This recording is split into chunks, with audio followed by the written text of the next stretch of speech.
네, 2주간의 장외 집회 그리고 필리버스터, 민생 경제 등 정치 이슈를 놓고 대여 공세를 한시도 늦추지 않고 있는 국민의힘 입장을 좀 들어보도록 하겠습니다. 오늘은 신동욱 의원과 연결되어 있습니다. 의원님 안녕하세요. 네, 안녕하십니까. 국민의힘 신동욱입니다. 네, 반갑습니다. 네, 예, 반갑습니다. 처음 인사드리는데요. 지금 예, 명절 앞두고 지역구 또 챙기기 일정이 좀 많잖아요. 예, 오늘도 뭐 몇 군데 행사도 좀 다녀오고 해서 일정이 좀 많아졌습니다. 의원님은 그래도 이제 서초을이니까 여의도에서 굉장히 가까워서 사실은 많은 분들이 부러워하실 텐데 그래도 서초을은 사실 경선, 그러니까 공천이 굉장히 팍팍해서 재선이 쉽지 않은 곳 아닙니까? 그래서 평소에 지역구 관리 비법 같은 게 어떻게 있는지 궁금합니다. 뭐 저희는 뭐 비법이라 할 건 없고요. 뭐 어쨌든 국회와 가까운 곳에 지역구를 가지고 있기 때문에 가능하면 자주 좀 찾아뵙고 그렇게 좀 하려고 하는데 또 상대적으로 여의도가 가깝기 때문에 또 당의 일도 또 좀 많이 맡아서 해야 되는 뭐 사실은 뭐 두 가지 일을 다 좀 잘해야 되는 그런 곳이 또 서울 지역구 아니겠습니까? 그래서 어쨌든 지금으로서는 뭐 중앙당 정치도 열심히 하고 또 지역구도 열심히 돌보고 그렇게 하려고 하고 있습니다. 예. 네, 알겠습니다. 여론조사 에이스 리서치라는 곳에서 누시스 의뢰로 한 그 여론조사가 있는데요. 장동혁 대표가 차기 대선 주자 적합도 1등으로 나왔어요. 18%대로. 그래서 이거를 보면서 뭐 이제 많은 정치권 분들은 이제 처음 잘 나가는 분이 끝까지 잘 나가진 않는다.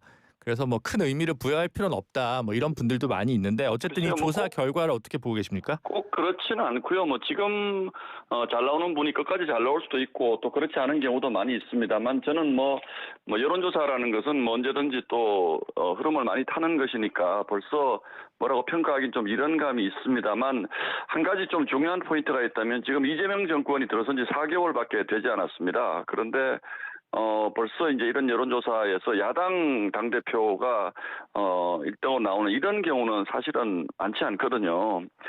그래서 저는 뭐 이 부분이 지금 그 이재명 정권에 대한 국민들의 평가의 측면이 분명히 있다라고 생각을 하고 있습니다. 지금 이재명 정부 들어서고 나서 한미 관계라든지 또 경제 문제라든지 또는 인사 문제라든지 사실 넉 달 동안 제가 보기에는 국민들에게 긍정적인 모습으로 비춰진 것이 거의 없기 때문에 실망도 굉장히 빨리 하시는 게 아닌가 싶고 그런 것들이 저희 당 이제 후보에 대한 관심도를 좀 높여준 측면이 있어서 그 부분은 상당히 의미 있는 대목이다 저는 그렇게 보고 있습니다. 네, 방금 언급한 여론조사는 지난달 28일부터 29일 전국 성인 남녀 1,016명을 대상으로 한 여론조사 결과고요.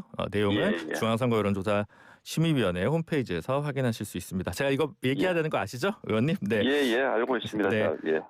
지금 국군의 날 행사가 오늘 있었는데 장동혁 대표 같은 경우는 이제 대통령 입장 때 끝까지 박수를 안 치고 악수에도 뭐 정면만 응시했다. 뭐 이런 해프닝이랄까, 에피소드랄까 이런 게 좀 보도가 되기도 했는데요. 오늘 뭐 이재명 대통령 국군의 날 그 연설도 있었는데 뭐 불법 계엄 잔재, 말끔히 청산하겠다 이런 부분을 좀 강조했습니다. 그래서 국민의힘 의원님께서는 이제 어떻게 이 부분을 좀 보고 계셨는지요? 저는 참 사실 잘 좀 이해하기 어려운 게요. 굳이 이런 얘기를 국군의 날 행사에 할 필요가 있었을까? 사실은 군이라는 곳은 정말 하나의 명령 체계로 뭉쳐서 뭐 외부의 침입에서 국민의 안전과 생명을 지키는 것이 군인데 이게 굉장히 갈라치기 어법이잖아요. 뭐 일반 정치인으로서의 뭐 이런 표현을 할 수 있겠지만 국군의 날 행사는 정말 어려운 여건에서 나라 지키는 우리 국군 장병들의 노고를 치하하고 또 우리 군의 그 어떤 그 사명감을 좀 고취시키는 그런 자리가 되어야지 이 자리에서 느닷없이 불법 계엄의 잔재를 말끔히 청산하겠다 하는 것이 과연 대통령은 우리 국민 전체의 대통령이기도 하지만 군 통수권자로서는 굉장히 엄중한 임무를 띠고 있는 그 사람인데 저는 어떻게 이런 얘기를 할 수 있는지 정말 좀 의심스럽습니다. 그리고 우리 내각 안에 우리의 주적이 어딘지를 물어보면 대답 못하는 그 강요들도 좀 상당히 있고, 또 과거 이제 진보 정권 문재인 정부 때도 보면 뭐 군사훈련을 뭐 거의 한미 군사훈련을 없애다시피 한, 그래서 안보관이 도대체 뭔가 국군의 날 맞아서 다시 한번 좀 반문하지 않을 수 없는 그런 상황이었던 것 같습니다. 네.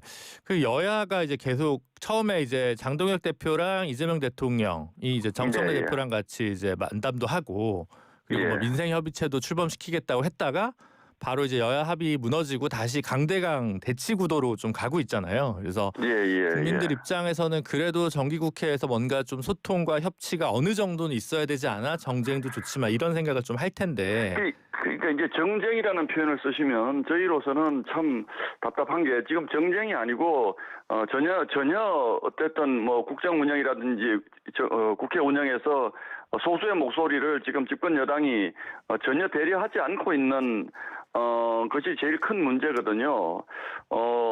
협치라든지 뭐 이런 부분들은 많이 가진 사람이 조금 더 양보하고 조금 더 내놔야지 그걸 가지고 협치가 되는 것인데, 지난번 3자회담 대통령하고 양당 대표 모임에서 뭔가 그래도 좀 해보겠다는 의지를 보여서 그 다음에 바로 여야 간의 어떤 합의도 좀 이뤄주고 했는데 그게 바로 이제 뒤집어졌거든요. 그리고 그 이후로는 민주당의 일방통행이 지금까지 계속되고 있는 상황입니다. 이런 상황에서 저희가 과연 소수 야당으로서 저희의 목소리가 국회에서 전혀 반영되지 않는 이런 상황에서 과연 그러면 저희가 뭘 협치를 해야 되는 것인지 저희로서는 참 답답하고, 또 하나는 뭐 한미 협상이라든지 이런 국익의 문제에 있어서 대통령도 좀 진솔하게 야당에 상황 설명을 좀 해주고 이런 것에 대해서 협치를 강조해야 될 상황인 것 같은데 전혀 그런 게 지금 없거든요. 그래서 네. 지난번 모임에서 협치하자고 한 거는 그야말로 정말 말로 그쳤다. 말의 잔치로 그쳤다. 저희는 그렇게 볼 수밖에 없는 상황입니다. 네, 알겠습니다. 그러면 현안을 놓고 구체적으로 한번 질문을 드려보겠습니다. 지금 예, 예. 정부랑 여당이 배임죄 폐지를 좀 내세우고 있습니다. 그래서 예. 상법상 배임죄도 있고 형법상 배임죄도 있고 뭐 있는데 형법까지 포함하는 듯한 지금 입장을 정부 여당 쪽에서 취하고 있는 것 같은데 예, 배임죄 폐지는 사실 재계에서는 오랫동안 좀 요구한 부분이 있고 예. 예. 보수 정당이나 뭐 윤석열 정부에서 다소 논의한 적은 있습니다. 그래서 이 부분 관련해서는 지금 국민의힘 입장을 어떻게 봐야 될까요? 아니요, 그 지난번에 이제 그 상법 강화안 된 개정 상법안이 통과됐을 때 이렇게 하면 사실상 기업 활동을 하기 어렵다. 라는 문제 인식을 저희 당은 뭐 상당히 강하게 가지고 있기 때문에 개인적으로는 저도 배임죄 요건을 완화하는 법안을 발의를 했고, 여러 의원들이 배임죄 문제에 대해서는 좀 기업 활동을 좀 하기 좋게 배려해야 된다라는 그런 목소리가 있었습니다. 그런데 지금까지 민주당은 배임죄 부분에 대해서 이렇다 할 어떤 입장을 낸 것이 없습니다. 그러니까 배임죄를 완화시켜 주든지, 이 부분은 사실은 지난번 상법 개정안 통과시킬 때 같이 논의해야 한다고 저희가 굉장히 강력하게 주장을 했던 부분들이거든요. 근데 그때는 아무런 반응이 없다가 갑자기 배임죄 폐지를 들고 나왔습니다. 그렇기 때문에 저희는 이 배임죄가 이재명 대통령이 배임죄 관련된 이재명 대통령도 그렇고 대장동 사건에 관련된 사람들이 배임죄가 지금 다 걸려 있고 그 배임죄 금액이 무려 뭐 수천억 원에 이를 정도로 지금 크거든요. 그렇기 때문에 이 배임죄를 없애면 이 사람들에 대해서 지금 기소됐던 부분들이 다 제로가 됩니다. 소위 면소가 되는 것이죠. 그래서 이재명 대통령도 장기적으로 보면 이 배임죄 부분이 가장 크게 문제될 가능성이 높기 때문에 법을 바꿔서 배임죄를 없애자. 이렇게 지금 갑자기 입장을 급선회한 것으로밖에는 저희가 판단할 수밖에 없습니다. 민주당이 그동안 이 배임죄 문제를 이렇게 진지하게 기업 활동을 하기 좋게 만든다는 취지에서 배임죄 문제를 얘기한 적이 없거든요. 그런데 갑자기 본인들이 이게 기업이 원하는 것이니까 우리가 해주겠다라고 하는 것은 저희로서는 전혀 맥락이 맞지 않는 얘기고, 이건 오로지 이재명 대통령 배임죄 없애기 법이다. 이렇게밖에는 저희가 판단할 수밖에 없고, 다만 저희도 그 취지에 따라서 민주당과 협상을 해서 배임죄도 꼭 필요한 부분은 남겨두고 기업 활동에 발목을 현저히 잡는다고 판단된 부분에 있어서는 저희가 내놓은 법안들이 있기 때문에 앞으로 민주당과 협상해 나갈 부분이긴 한데 이렇게 대통령 한 사람을 위한 정략적 입법에 대해서는 분명히 반대한다는 입장을 밝힙니다. 아, 네. 그러면 이제 상법상 배임죄 부분은 좀 폐지 쪽이라 가닥을 잡고 형법상 배임죄는 뭐 경영 판단 원칙이나 이런 판례에 구축된 정도를 예, 하는 보완 일단은 뭐 입법. 그렇게 논의하는 것이 합당하지 않을까 싶습니다. 네. 예, 예. 어쨌든 좀 생산적인 논의와 이제 협의점을 찾아가는 모습도 저희가 좀 보고 싶으니까요. 네. 예. 알겠습니다. 요즘 이제 법원 개혁과 관련해서 민주당의 드라이브가 굉장히 셉니다. 근데 대통령실에서는 꼭 썩 반기는 것 같은 느낌은 아닙니다만 어쨌든 예. 조희대 대법원장 관련 청문회 이슈도 있고 대법관 증언 이슈도 있고 그렇게 있는데요. 법원 개혁과 관련된 민주당의 공세에 대해서 지금 국민의힘은 모두 전부 다 이제 굉장히 비판적으로 보시는 거죠? 예, 아니요, 그러니까요. 이를테면 검찰을 뭐 기소권과 수사권을 분리하자 이런 부분들은 여야를 막론하고 오래전부터 논의되어 왔던 내용이기 때문에 그 부분에 대해서 민주당의 방식이 매우 부적절합니다만 이해할 수가 있는데 갑자기 법원을 개혁하자는 건 무슨 얘기인지 저로서는 사실은 납득하기가 잘 어렵습니다. 대법관의 수를 갑자기 늘리고 또는 뭐 헌법 재판 소원제 그러니까 대법원에서도 원하는 판단을 못 얻으면 한 번 더 하게 만드는 거라든지 이런 부분들이 갑자기 지금 우리 국민들이 갑자기 대법관의 수가 부족해서 큰일이다라는 뭐 그런 여론이 고조돼 있는 상태도 아니고 갑자기 왜 법원 개혁 얘기를 들고 나옵니까? 그리고 갑자기 왜 가짜 뉴스를 퍼뜨려서 대법원장을 저렇게 청문회 나와라 뭐 탄핵하겠다 이렇게 압박하는지 이해할 수가 없습니다. 그 이유가 조금 전에 배임죄 폐지와 마찬가지로 이재명 대통령에게 우호적이지 않다라는 이유만으로 지금 그런 것이거든요.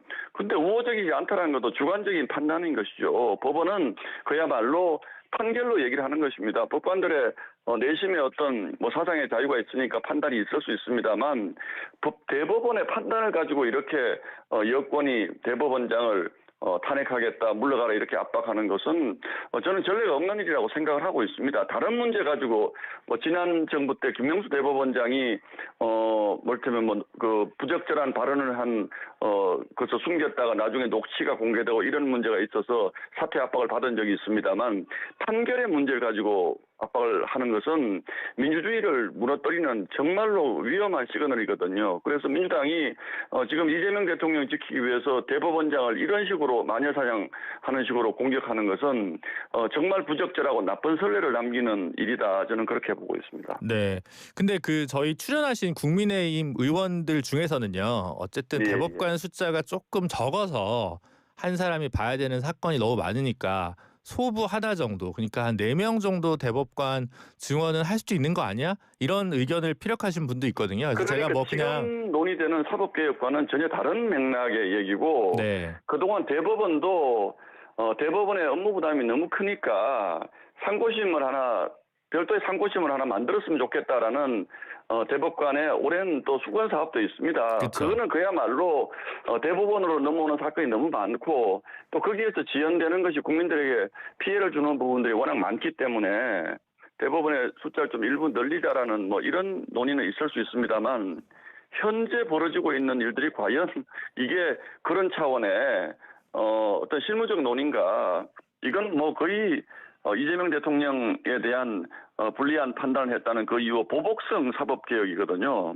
네. 이 사법제도라는 것이 국가의 정말 근간을 이루는 것인데 대통령에 대해서 불리한 판단을 했다고 해서 이렇게 보복성으로 사법개혁을 내세우면 이건 나라가 정말 위험한 길로 빠지는 것이다. 저는 그렇게 보고 있습니다. 아, 네. 비판의 맥락은 저희도 충분히 이해할 수 있는데요. 그냥 야당에서 뭔가 대안적으로 근데 이대로는 좀 아니지 않아라고 하는 약간의 뭐 개혁, 대안 이런 걸 내면 좀 더 정치가 풍부해지지 않을까라는 차원에서 그냥 질문을 드렸습니다. 그 부분에 대해서는 저는 지금의 이 상황에서는 민주당이 저렇게 얘기를 하니까 국민의힘도 대안을 내놓고 토론해라라고 하는 것은 저는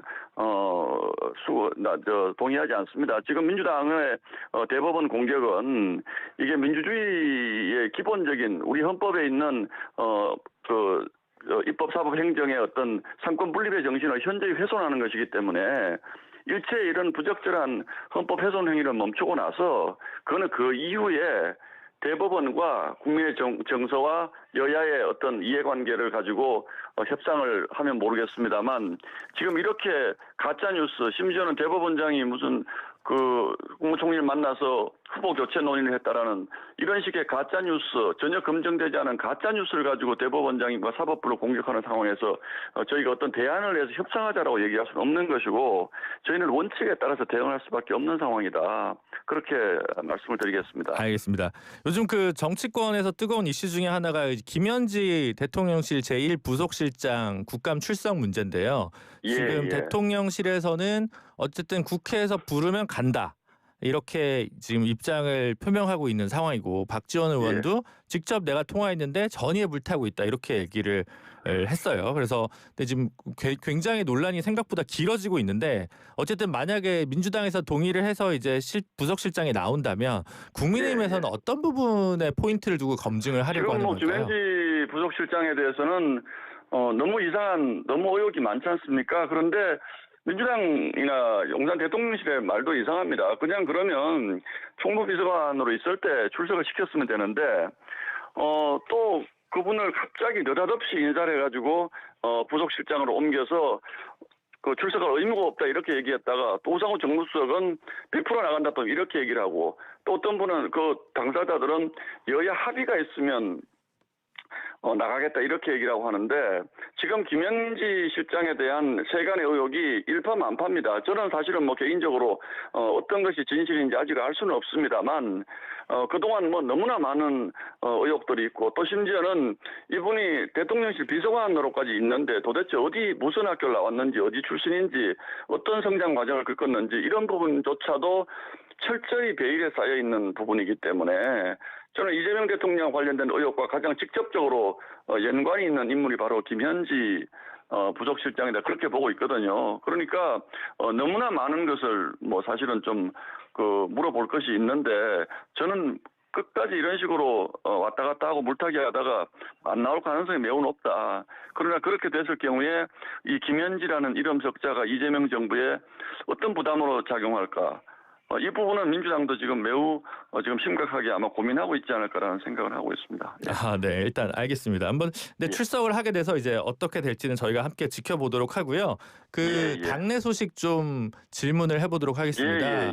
이호선 그 국민대 법대 교수님 이분이 신임 당무감사위원장에 임명이 됐는데 그러면서 일각에서는 그 당원 게시판 여론 조작 논란 이거를 당무감사위의 1호 사건으로 해야 되는 거 아니냐 이런 여론이 있다는 보도가 있고 지금 내일 첫 비공개 회의가 있다고 하는데요. 지금 이게 뭐 외부에서 당내 정파 개파가 다른 것에 대한 균열을 내기 위한 흠집 내기입니까? 아니면 이게 충분히 근거가 있는 얘기입니까?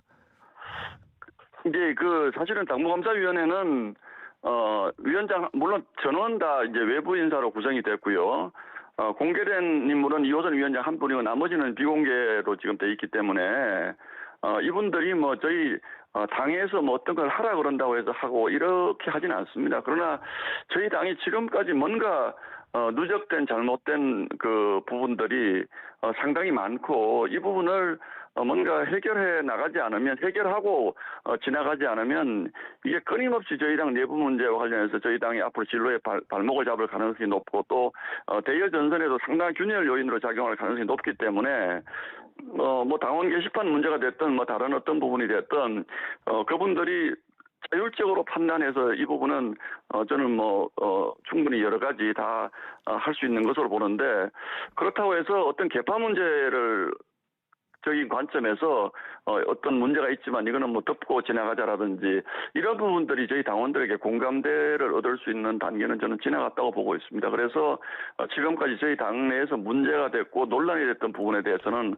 아마 신임 새로운 저희 당무감사위원회가 처음부터 끝까지 다 하지 않을까. 뭐 우선순위는 뭐가 될지 아마 내일 회의를 하면 뭐 좀 알려지겠죠. 그러니까 의원님 다른 인터뷰를 보니까 찬탄계다 뭐 친한계다 이런 걸 이유로 해서 뭐 솎아낼 수는 없다라는 취지로 물론입니다. 이야기를 하셨는데 그러면 논란이 된다는 거는 어떤 부분을 말씀하시는 걸까요? 그러니까 이거 당원 게시판에서 내서 어떤 문제가 있었는지는 뭐 우리 앵커께서 잘 아실 거기 때문에 다 설명을 드릴 수는 없습니다만 그 부분이 심각하게 저희 당내 균열을 불러온 것은 사실이고 그것이 해당 행위로 볼 것이냐 아니면 그 단순한 표현의 자유로 볼 것이냐 이런 부분들은 아주 엄밀하게 좀 생각해 볼 부분이 있고 또 당원 게시판에 어떤 뭐 외부 세력이 작용을 해가지고 조직적으로 저희 당원들의 여론을 왜곡시켰다면 그 부분은 이제 업무방해의 또 측면이 분명히 있는 것이거든요. 그래서 이런 부분에 대해서 저희 당이 어쨌든 진상조사는 해야 된다. 지금까지 여러 가지 그 당내 분열 문제 때문에 이런 부분을 미뤄왔지만 그 부분에 대해서 진상조사하지 않고 그냥 좋은 게 좋은 거다라는 식으로 넘어가기는 좀 어려운 국면에 와 있다라고 저는 보고 있습니다. 네, 알겠습니다. 끝으로 하나만 더 질문드리겠습니다. 그 예. 김민수 최고위원의 그 발언이 뭐 예. 혐오 발언이다 아니다 이거 굉장히 논란이 좀 많습니다. 그래서 그 와중에 장동혁 대표는 김민수 최고위원을 또 이제 국민소통위원장에까지 임명을 했더라고요. 그래서 조금 언론에서도 상당히 이제 좀 비판적으로 긴장감 있게 좀 바라보고 있는데 언론인 출신이시기도 하시니까 이 김민수 최고위원 발언에 요즘 다소 수위가 센 발언들 어떻게 평가하고 계신가요? 저는 이렇게 봅니다. 정치적 발언이라고 하는 것은 어쨌든 본인이 책임져야 되는 발언이고요. 또 그런 발언 수위가 조금 높은 건 사실인데 또 그분을 당원들이 저희 당 최고위원으로 선출을 했기 때문에 그것 또한 저희 당이 정치적으로 책임질 문제라고 생각을 하고 있고 그 발언에 이 적절하다 적절치 않다를 제가 판단하기는 적절치 않은 것 같습니다. 그래서 본인도 그 발언을 하는 배경에 대해서 제가 정확히 알 수는 없습니다만 그런 부분에 대해서 적절하게 어떤 판단을 가지고 저는 하는 것이라고 보고 있고 그 부분에 대한 책임은 역시 본인이 져야 되고 또 당이 져야 되는 문제니까 좀 두고 보시죠. 네, 알겠습니다. 다음번에는 스튜디오에서 한번 뵐 수 있었으면 좋겠습니다. 예, 그렇게 하겠습니다. 네, 오늘 감사합니다. 예, 고맙습니다. 네, 지금까지 국민의힘 신동욱 의원이었습니다. 춤과 노래를 즐기는 장수마을